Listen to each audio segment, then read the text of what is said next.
증시대담입니다. 올 한 해를 마무리해가는 시간입니다. 오늘을 포함해서 딱 2거래일이 남은 상황인데요.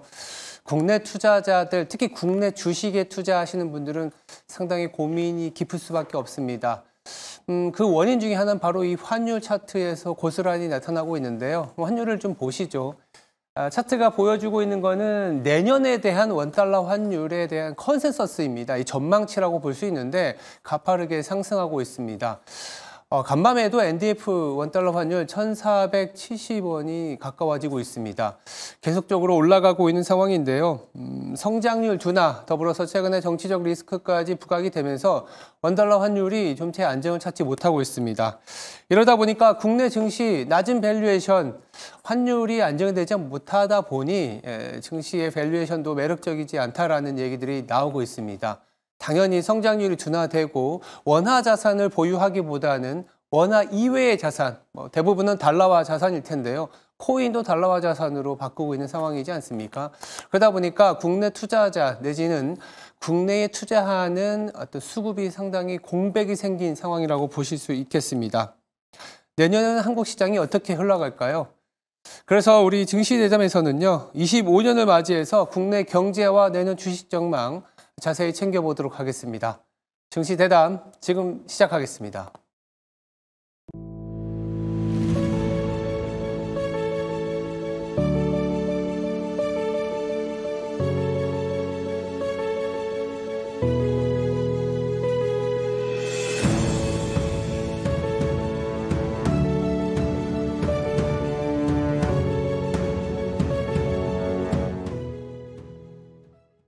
네, 증시대담 이어가겠습니다. 자리에 장재철 KB국민은행 자문교수 나와 있습니다. 안녕하세요. 네, 안녕하십니까. 박사님, 24년 주식시장을 좀 정리를 해봐야 되는데 미국은 또 간밤에도 약간 혼조세였지만 꾸역꾸역 올라온 그런 상황이었습니다. 올해 주요국 증시들 어떻게 정리할 수 있을까요? 주요국과 비교해 본다 보면 한국 증시 나홀로 그냥 뒷걸음치는 네. 그런 모습이었습니다. 나스닥 아니면 가권 지수 이렇게 보면 거의 30% 20% 이상 올랐는데 네. 또 특히 그동안 부진했던 중국 증시도 10% 이상 상승하지 않았습니까? 근데 한국만 우리 코스닥 같은 경우에는 거의 21% 연초 대비 그리고 코스피도 8.4% 후퇴했던 부분이 있고 이렇게 주가가 내려오니까 주가 순자산 비율 PBR도 상당히 낮아졌죠. 0.83 정도밖에 안 돼서 그동안에 부진했던 중국보다도 중국이 1.13가 그럴 겁니다. 그렇죠? 네. 그것보다도 낮은 상황이고 더군다나 이런 상황을 또 초래한 것이 우리 서학개미들 그러니까 작년에 의해서 올해도 계속 우리 개인들이 국내 시장에서 순매도를 지속했다는 점 그리고 특히 외국인들이 올해 하반기에 약 한 20조 원 정도를 매도하지 않았습니까? 이러한 것들이 복합적으로 작용했고요. 거기엔 어떻게 보면 우리나라의 대장주인 삼성전자가 굉장히 부진했죠. 7월 11일 날은 올해 최고가 88,000원에서 어제는 53,000원인가요? 그때까지 내려오지 않았습니까? 네. 이렇게 거의 한 40% 내려오게 되고 외국인들이 이제 지분을 많이 줄였습니다. 그래서 7월 중순 대비 현재 약 한 외국인 지분도 5%포인트 이상 56에서 50%포인트까지 내려와가지고 그런 일이 좀 있었죠. 그래서 시장을 이끌어갈 마땅한 주도주가 없는 상황에서 개인과 또 외국인들의 그 매수세가 약해진 점 그리고 또 이런 와중에 또 좋은 일도 있었습니다. 그러니까 정부 입장에서는 밸류 프로그램을 가동하면서 주가를 좀 올리려는 것도 있었고요. 또 12월 10일인가요? 국회에서 금투세법 폐지되는 쪽으로 가닥이 잡혀서 여러 가지로 증시를 좀 부양시키려는 노력도 있었지만은 기본적으로 시장 자체는 굉장히 좀 무거웠다 이렇게 평가할 수 있을 것 같습니다. 네, 박사님 말씀 주신 것처럼 사실 코스피, 코스닥 양시장 거의 10%, 코스닥은 20% 이상 급락을 보였던 상황입니다. 이러다 보니까 밸류에이션은 이루 말할 수 없이 낮은 수준입니다. 금융위기 수준이다 이런 얘기들도 나오는데 보통 이렇게 많이 하락하고 밸류에이션이 낮고 비관론이 지금 많으면 내년이나 이런 컨센서스에 반해서 좋아질 가능성도 있는데 여전히 우리 시장에 대한 내년의 어떤 그 코스피 코스닥에 대한 전망은 굉장히 안 좋거든요. 네, 네. 어떻게 보세요? 하여튼 우리 굉장히 오래 부진했기 때문에 내년에도 계속 부진할 것이냐, 여기는 좀 다른 의견이 있을 것 같아요. 왜냐하면 그동안 상당히 이제 매도세가 컸었고 그렇죠. 밸류에이션도 낮았던 부분이 있고요. 네. 저는 우리 뭐 코스피 시장을 본다고 하면 수출 시장, 수출 기업들이 있고 내수 기업들이 있잖아요.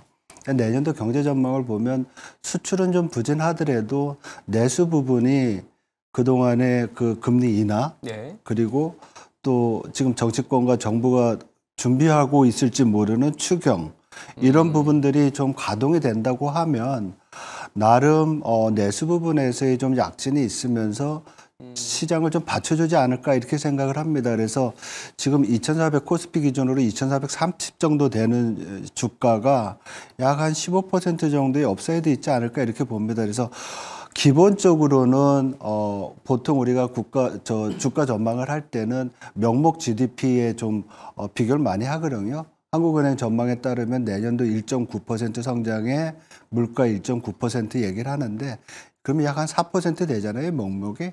그러면 한 2,500 정도 됩니다. 그래서 높지는 않죠, 지금보다. 그렇지만은 아까 말씀드렸던 여러 가지 이제 부양책 이런 것들이 좀 가동이 된다고 하면 제 생각에는 약 한 업사이드로 올라간다고 그러면 한 15%까지 올라가지 않을까. 그래서 약 한 2,800까지는 볼 수 있다. 이렇게 지금 전망해 볼 수 있을 것 같습니다. 그나마 또 희망적인 얘기를 좀 주시긴 했습니다. 왜냐하면 또 너무 부진했던 상황이라서 이제 비관적인 어떤 데이터와 뉴스들, 뭐 스토리들밖에 안 보이는데, 한편으로 생각해 보면 이 상황에서 더 나빠지지 않는다면 이러한 게 또 주식시장에서는 호재이지 않습니까? 네네. 그런데 이제 또 하나하나 챙겨봐야 되는 부분들은 결국 우리 증시가 올라가려면 아까 교수님도 말씀을 주셨지만 내수가 뭐 추경을 통해서 조금 회복되는 그런 시나리오는 말씀을 주시긴 하셨는데, 수출에 대한 얘기는 조금은 조심스러운 것 같아요. 내년에도 트럼프 또 당선인이 취임을 할 거고, 그랬을 때 미국향 수출이 조금은 고민된다 이런 얘기들도 있습니다. 어떻게 봐야 될까요? 예, 수출은 상당히 부진해질 가능성이 큽니다. 왜냐하면 올해 약 한 연간으로 8% 내외의 수출 증가가 예상이 되는데, 네. 내년도 수출 증가율은 무역협회 조사에 따르면 전망에 따르면 약 한 1%대 초반으로 줄어들 가능성이 커요.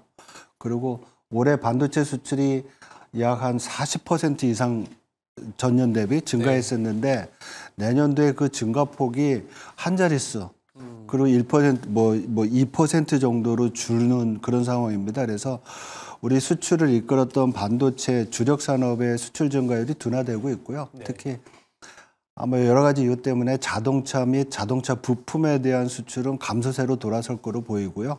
또 유가 하락이 예상되고 있기 때문에 석유화학 관련된 부분도 부진할 것으로 보여. 그래서 우리 뭐 13대, 15대 주력 품목이 있는데 그 중에서 한 4개, 5개 정도가 감소세로 돌아서고, 네. 그리고 굉장히 증가세가 높았던 수출 품목들의 증가율이 1%대 한 자릿수로 이제 줄어들면서 수출은 좀 부진할 거로 예상이 됩니다. 거기에 이제 뭐 트럼프 2기가 시작되면서 소위 말해서 보편 관세라는 게 있잖아요. 네. 이런 것들이 적용된다고 하면 우리 수출 환경에는 부정적인 다운사이드 리스크가 좀 있다라고 봐야 되겠죠. 네.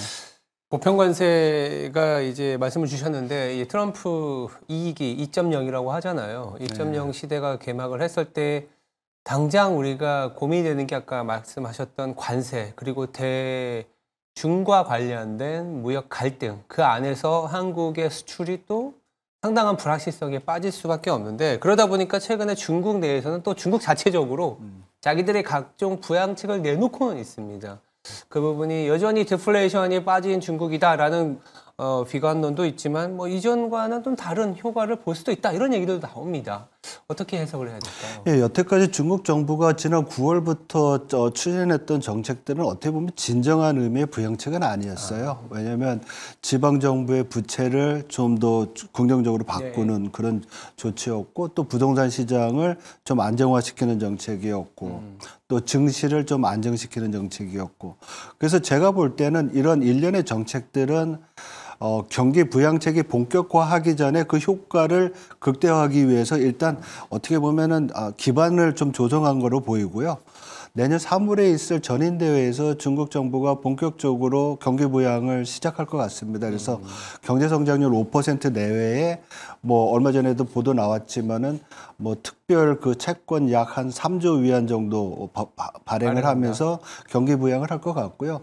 그래서 내년부터는 소비와 투자 즉 내수 부분에 대한 본격적인 경기 부양을 할 것으로 보이고요.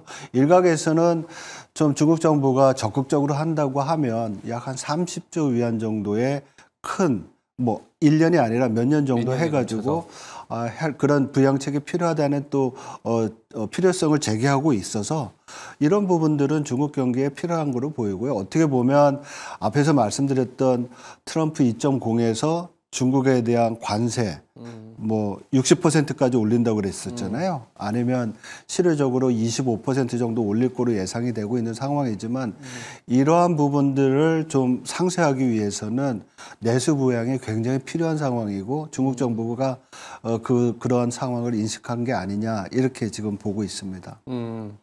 말씀 주신 거는 또 이제 중국 자체의 성장률에 이제 어떻게 보면 부각이나 하방 리스크를 줄여지는 거긴 하지만 그 중국 정부가 이런 정책을 내놓는 거는 미국의 어떤 대외 정책의 변화에 대응하는 것도 있지 않습니까? 네.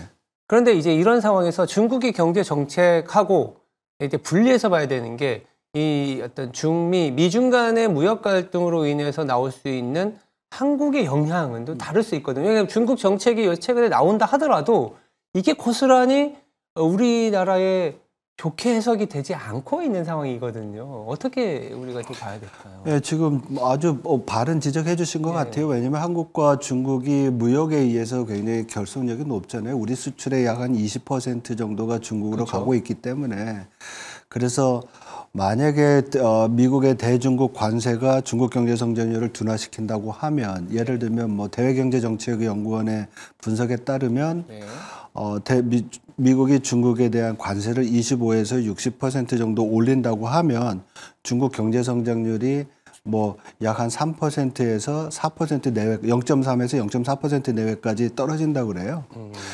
이렇게 되면 뭐 한국 경제 성장률도 영향을 받을 수밖에 없는 상황이라고 보고 있어요. 그래서 한국 경제 성장률이 0.3에서 0.4% 정도 떨어진다고 이제 하락한다고 보는 거죠. 네, 대외 경제 연구. 왜냐하면 만약에 60%의 관세를 부과하면 중국의 경제 성장률이 약 한 2.4%포인트 빠져요. 그러면 그 정도 빠졌을 때 한국 경제 성장률의 그 둔화폭을 보면 최대는 1%포인트 아니면 0.3%에서 0.4%포인트 정도 성장률 하락이 예상이 됩니다. 그래서 이러한 어떤 교역을 통한 어떤 그 무역의 효과들 이런 것들을 통해서 한국 경제에 부정적인 영향이 불가피하다 이렇게 볼 수가 있는 거고요. 그뿐만 아니라 또 이게 중국에 대한 관세가 아니라 한국에도 보편 관세를 매길 수 있잖아요. 보편 관세, 유니버셜 관세라 가지고 전 세계적으로 다 부과를 합니다. 그래서 한국에도 그런 관세가 부과될 때는 지금 말씀드렸던 숫자에 더 추가적으로 또 부정적인 영향이 또 더해질 수 있는 거죠.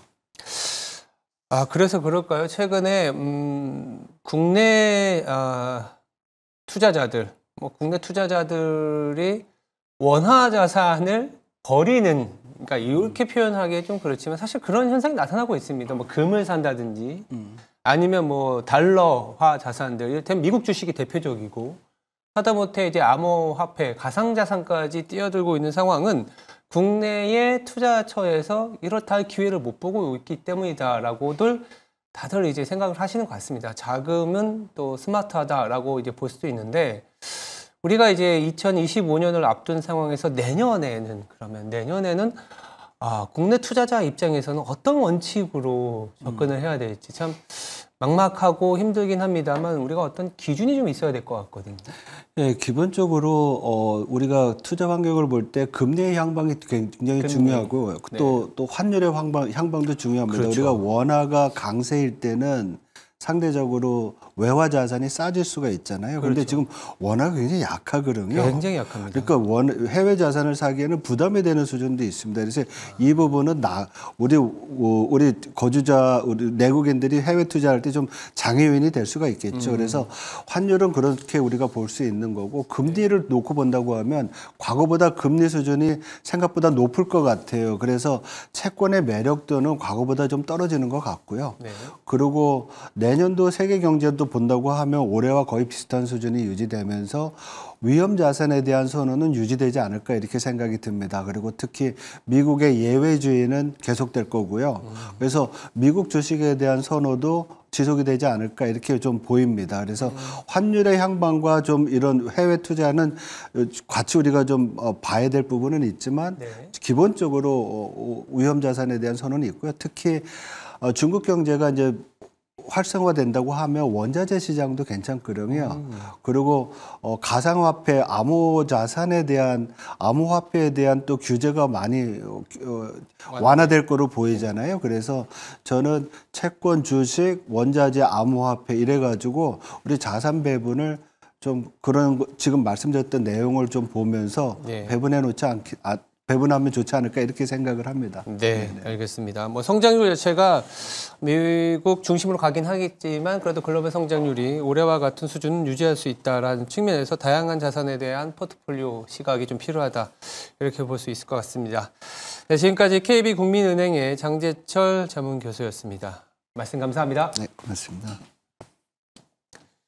네, 미 증시는 간밤에 혼조세를 좀 보였습니다만 전약 후강의 모습을 보여주면서 산타랠리에 대한 기대감 그리고 지속성을 좀 보여줬습니다.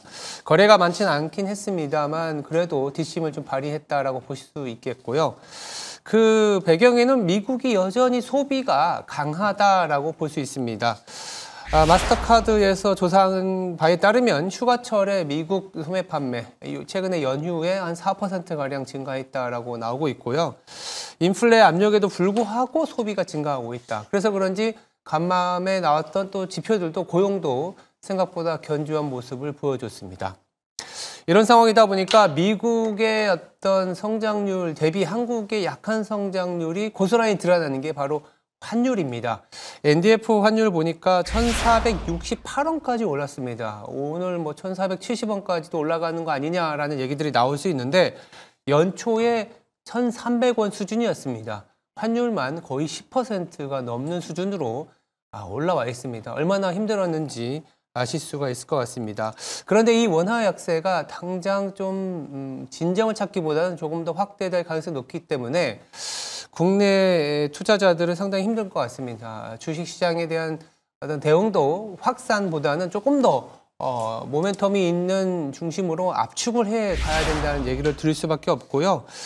당장 수출 회복까지는 좀 시간이 필요하고 저점을 타진하기에는 여전히 변동성이 남아있는 시장이다라는 측면에서는 연말 연초 과도한 어떤 그 역발상보다는 여전히 좀 수출이 회복되는 1분기 후반에 가서 우리 시장에 대한 기대를 좀 가져야겠다라는 생각들도 드는 그런 시점입니다.